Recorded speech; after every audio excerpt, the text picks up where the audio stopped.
Kids, Pancasila merupakan ideologi dan pedoman dasar bagi seluruh masyarakat Indonesia.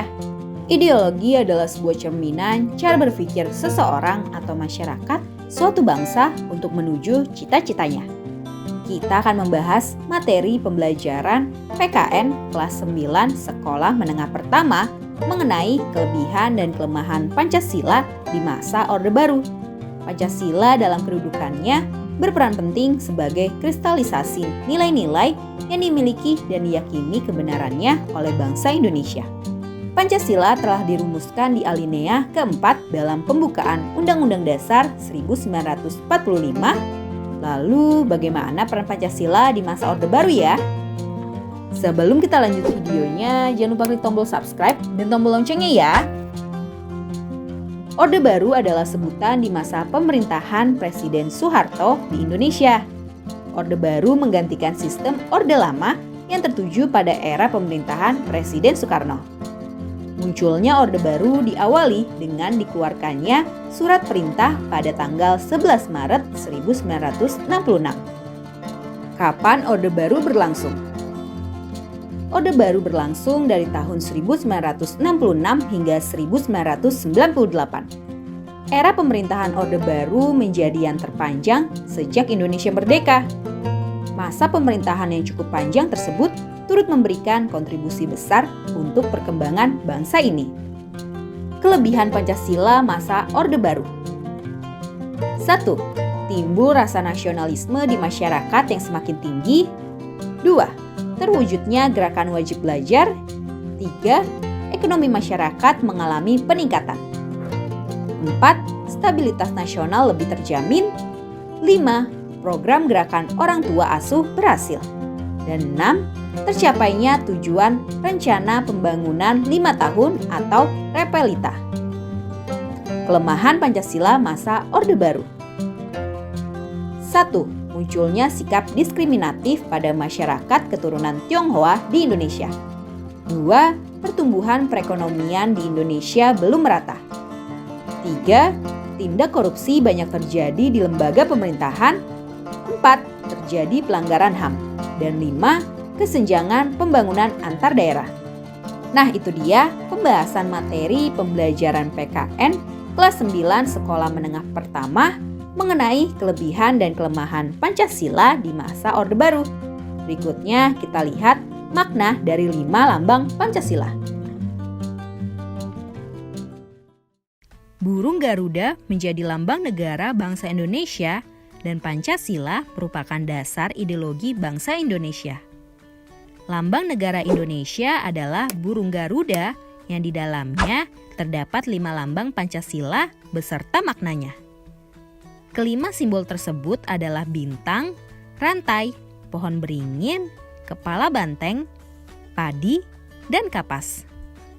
Dalam pelajaran PPKN, seringkali kita ditanyakan apa makna dan arti dari masing-masing lambang tersebut. Nah, apakah kamu sudah tahu? Yuk kita bahas satu persatu. Bintang. Lambang bintang emas dengan perisai berlatar belakang warna hitam dijadikan sebagai sila pertama dalam Pancasila yang berbunyi Ketuhanan Yang Maha Esa. Pada bintang berwarna kuning bersudut 5, bintang diartikan sebagai sebuah cahaya seperti Tuhan yang menjadi cahaya kerohanian bagi setiap manusia. Dikutip dari situs Kementerian Pendidikan dan Kebudayaan atau Kemendikbud, bintang emas mengandung maksud bahwa bangsa Indonesia adalah bangsa yang religius, di mana bangsa yang beriman dan bertakwa kepada Tuhan Yang Maha Esa sesuai dengan kepercayaan masing-masing. Contoh kegiatan yang bisa diterapkan sesuai sila pertama adalah 1. Percaya kepada Tuhan Yang Maha Esa. 2. Hormat menghormati. 3. Hidup rukun. 4. Bekerja sama antara pemeluk agama dan penganut kepercayaan yang berbeda-beda. 5. Tidak memaksa suatu agama atau kepercayaan kepada orang lain. Rantai. Lambang rantai berwarna kuning berlatar belakang warna merah dijadikan sebagai dasar kemanusiaan yang adil dan beradab. Pada lambang rantai disusun atas gelang-gelang kecil dengan jumlah 17 gelang dan saling menyambung, di mana itu menandakan hubungan manusia satu dengan yang lain dan saling membantu. Gelang yang berbentuk persegi menggambarkan pria, sementara gelang yang berbentuk lingkaran menggambarkan wanita. Contoh sila kedua Pancasila yang bisa diterapkan di lingkungan masyarakat adalah 1. Sikap saling mencintai sesama manusia. 2. Tenggang rasa. 3. Gemar menolong orang lain. 4. Tidak membeda-bedakan. Dan 5. Berbicara kepada orang lain dengan sopan santun. Pohon beringin. Pohon beringin melambangkan sebagai tempat berteduh dan berlindung. Pada Pancasila, pohon beringin dijadikan sebagai dasar sila ketiga yang berbunyi Persatuan Indonesia, di mana mencerminkan kesatuan dan kesatuan Indonesia.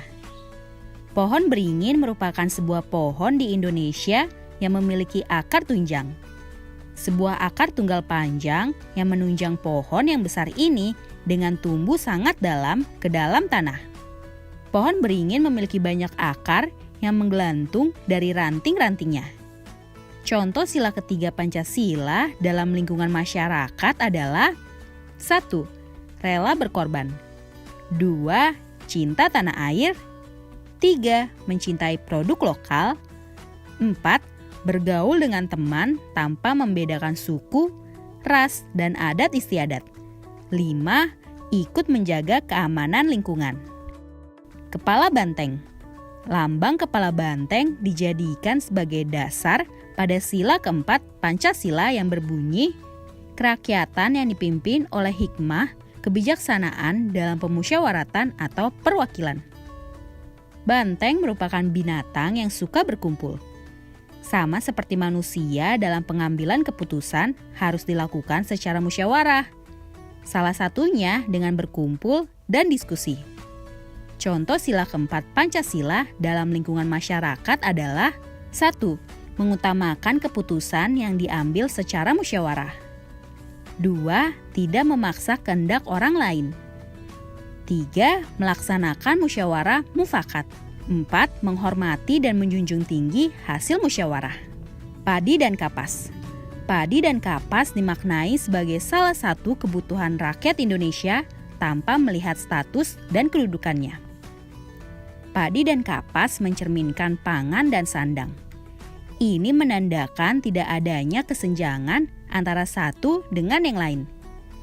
Pada Pancasila, padi dan kapas dijadikan sebagai dasar kelima berbunyi keadilan sosial bagi seluruh rakyat Indonesia. Contoh sila kelima Pancasila dalam lingkungan masyarakat adalah 1. Sikap adil kepada sesama. 2. Menjaga keseimbangan antara hak dan kewajiban. 3. Menghormati hak-hak orang lain. Dan 4. Ikut serta dalam kegiatan gotong royong. Sampai di sini dulu ya videonya. Jangan lupa like, komen, subscribe, dan share ke teman-teman lainnya ya kids. Bye-bye!